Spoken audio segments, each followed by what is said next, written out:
يا راغبا في كل علم نافع.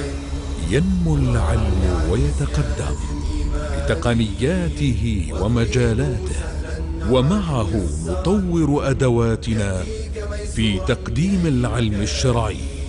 أكاديمية زاد أكاديمية ينبوعها صاف ليروي غلة الظمآن، والسنة الغراء شارحة له، فهما لنا من ربنا وحيان. بشرى لنا زاد أكاديمية للعلم كالأزهار في البستان.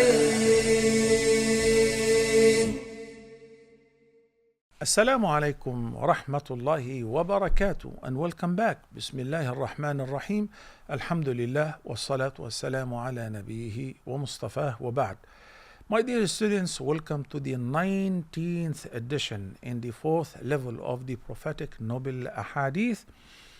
And today, inshallah, we'll continue with the second segment of explaining Hadith number 16th, the famous Hadith of Abu Hurairah radiyallahu anhu, when he narrated that the Messenger of Allah, may Allah's peace and blessings be upon him, said, Inna Allah tayyibun la yaqbalu illa tayyiba. Indeed, Allah is good and He does not accept anything but that which is good. And Allah the Almighty has enjoined upon the believers that which He has enjoined upon the messengers. As He said in Surah Al-Mu'minun, O messengers, eat from the good foods and do righteous deeds, for I am well aware of that what you do, of all what you do. And in Surah Al-Mu'minun, Allah commanded the believers in chapter number 23, verse number 51, O who you believed, eat from the good things which we have provided for you. كُلُوا مِن طَيِّبَاتِ مَا رَزَقْنَاكُمْ. Then He mentioned a man who travels a great deal, a long journey, and he is disheveled and he is covered with dust. Then he raises his hands to the heavens, saying, O Lord, Ya Rabb, Ya Rabb. While his food is from haram earning, his drink likewise, his clothes are from haram earning, and he has been nourished with haram. So how can he receive an answer to his supplication? The hadith is collected by Imam Muslim, and we did explain every segment of the hadith in the previous session by the grace of Allah. Remains for us to learn some very important and interesting lessons from this hadith, and that's why we divided it into two sessions. The first lesson is about Allah's name At-Tayyib, the good. And He is Tayyib, He is good in His actions, in His sayings, in His decrees. Everything about Allah is definitely good, and He is a source of goodness, and He loves what is good, and He loves those who are good, and He loves those who do good. And that's why Allah the Almighty addressed the believers in chapter number 7, verse number 180, وَلِلَّهِ الْأَسْمَاءُ الْحُسْنَى فَادْعُوهُ بِهَا. To Allah belong the beautiful names, so invoke Him thereby. When you say, O Allah, Ya Ghafoor, to say what? Forgive me. O Allah, the all forgiving, forgive me my sins. You need to increase your provision. Ya Razzaq, O Allah, the ever provider, increase my provision, and so on. So He is good in His actions, for the actions of Allah subhanahu wa ta'ala are all good.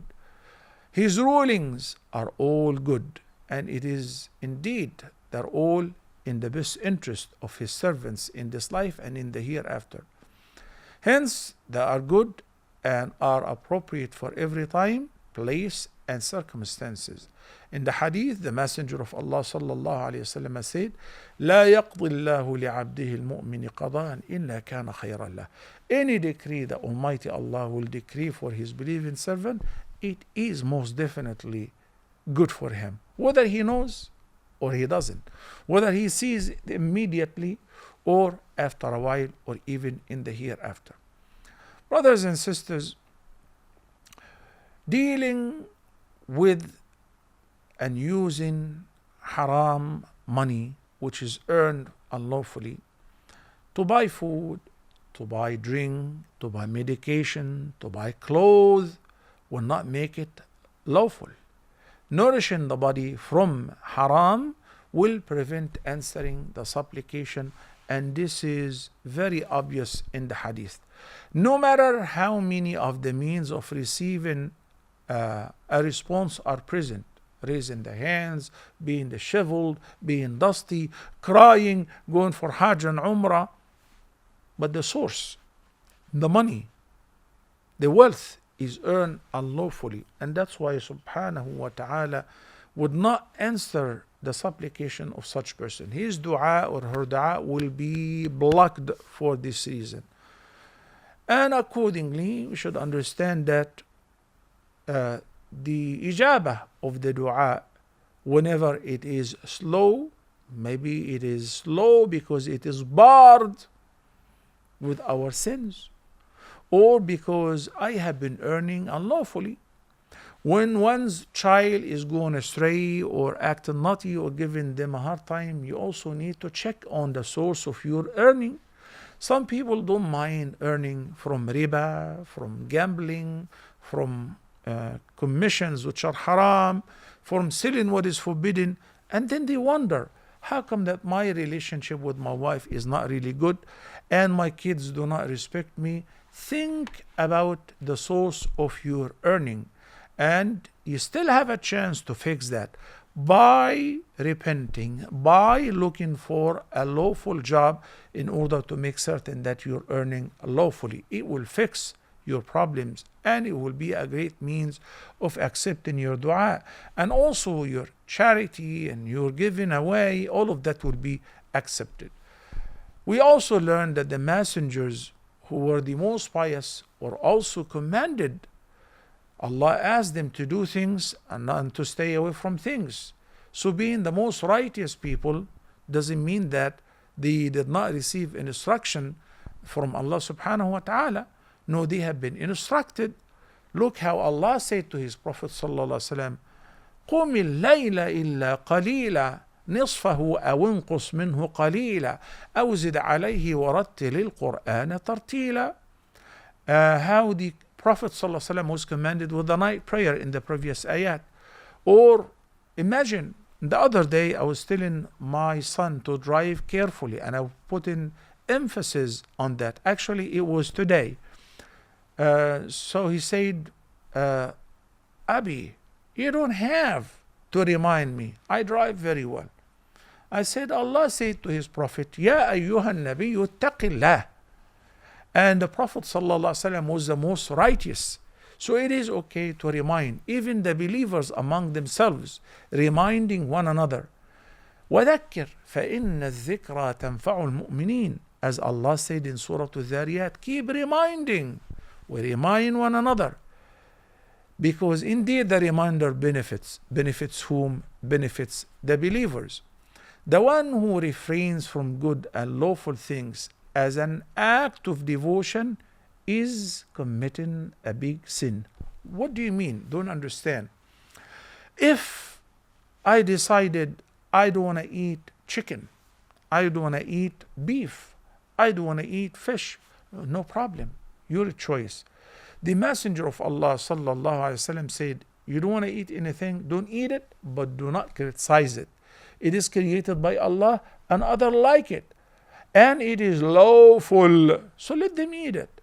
So if somebody decided to become vegetarian because of health reasons or because of whatever reason, as long as he does not criticize eating meat, drinking milk, eating eggs, eating chicken, and say this is very inhumane, because by saying so, he's objecting to Allah's decree. Allah is the one who decreed that it is lawful for us to eat such and such meat.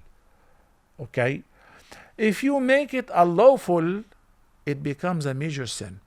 But if you decide, well, I'm not into chicken, no problem. I'm not into seafood, no problem. It is about how you perceive it. It's halal, but I'm not into it. That is acceptable.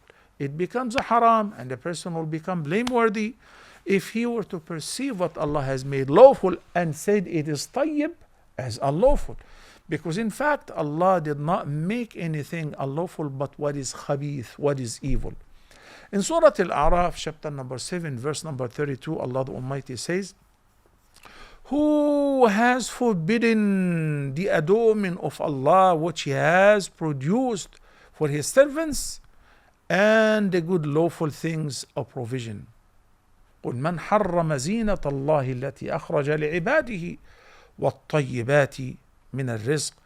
Allah the Almighty said in Surah Al-Tahrim in the beginning, يا أيها النبي لما تحرم ما أحل الله لك تبتغي مرضات أزواجك. So no one is allowed to perceive what Allah has made lawful as unlawful. Exactly similar to no one is allowed to perceive what Allah has made unlawful as lawful. We also learned that a command may be addressed to one who already has a characteristic, because Allah subhanahu wa ta'ala said, do righteous deeds. And He said it to whom? He addressed the messengers. Ya ayyuhan nabiyyu ittaqillaha. And the Prophet sallallahu alaihi wasallam was already taqi and the most God-fearing. So this is a reminder and an emphasis. Also we learn, brothers and sisters, that everything which is forbidden is khabith. Check out in Surah Al-A'raf. Allah said about Prophet Muhammad, and that's a prophecy was given to Prophet Moses in the Torah. يُحِلُّ لَهُمُ الطَّيِّبَاتِ وَيُحَرِّمُ عَلَيْهِمُ الْخَبَائِثِ. The messenger who shall make lawful for his followers what is good, and shall make for them unlawful everything which is evil, everything which is harmful. So whenever Allah forbids anything, no questions asked. Maybe we may think that, what is the reason? It's none of your business. You don't ask questions. If Allah explains the reason, fine. If we find out a reason, medical reason, social reason, whatever, we can add it to the list of convincing reasons. But Allah doesn't owe His servants to explain the wisdom behind the prohibition or the mandate of anything. Charity, brothers and sisters, must be given from lawful earning. And if the earning is unlawful, unfortunately, the charity will not be accepted. Allah doesn't accept any prayer without the proper wudu. Nor does He accept any charity which is given from unlawful or stolen wealth. Allah is good and He only accepts that which is good.